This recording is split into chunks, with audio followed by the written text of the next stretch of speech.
Alisha, when it comes to the high-profile visits, one that would be keenly watched out for today is going to be, of course, Antony Blinken. What are we learning?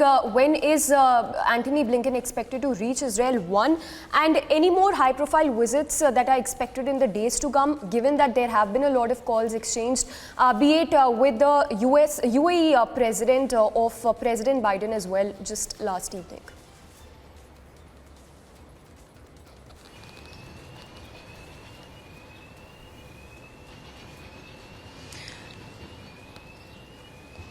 Well, we know that it is Antony Blinken who clearly says that he is departing for Israel with a simple message that we have their back. It was a clear message that was given by the Antony Blinken while speaking to the reporters before boarding a plane at Joint Base Andrew. But it is Secretary who clearly stated that a very simple and a clear message on behalf of the President of the United States and on the behalf of American people, that it is that the United States has Israel back. The clear message where the Blinken has mentioned, we have the back of the Israel people.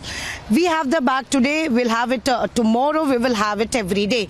So this was the clear statement that was even given. I'll also give it to Gursimran. Gursimran, if you can talk about, because it is US who has clearly mentioned that Israel have their back.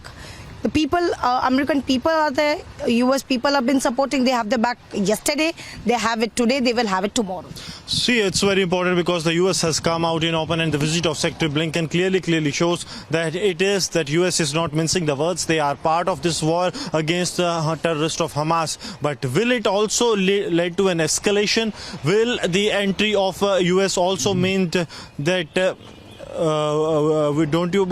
the United States, their direct involvement, their direct entry into this war might invite some of the friends of the Hamas terrorists? So that is something that has to be seen. And one more important thing that we have seen remains to be that when the forces of IDF, they will be landing in the Gaza Strip, then it has to be seen what actually happens, because then there will be a real escalation in the war, and that is something the people and especially the world powers will be looking into. Alicia, you know, Gursimran, it's also very important. I'll just ask my video journalist to show in and around what is really happening, because as far as the Israel is concerned, they are already been taken up all the areas which was earlier captured by the Hamas.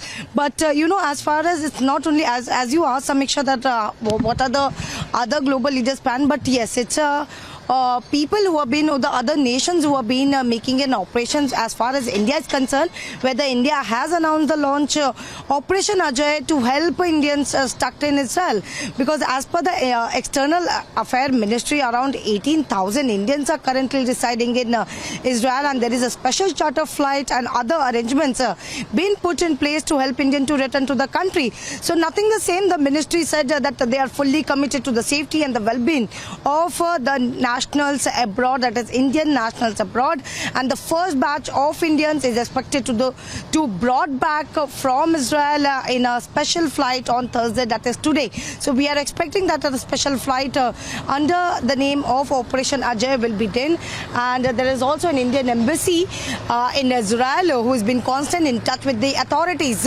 So yes, there are other nations as well. Gursimran, if you can also put a light on the Indians, because yesterday when we spoke to the President of Israel, he actually came and congratulated and really was very thankful to the India for the support.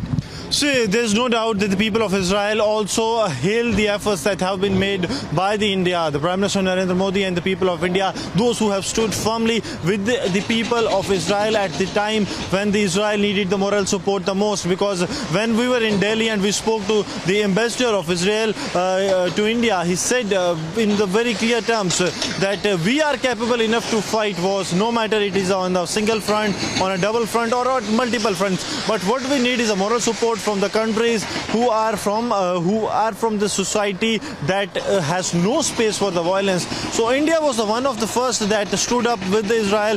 The Prime Minister came out with a tweet. He even spoke to the head of the Prime Minister of Israel, and he has, without mincing the words, made it very clear that there is no space for terrorism in the present society. So that's why the people and the top brass of the government of Israel, they are thankful to the government of India and also the people of India. And yes, the government and the people, they have stood by what is right. It is not about supporting the Israel. It is about supporting what is right.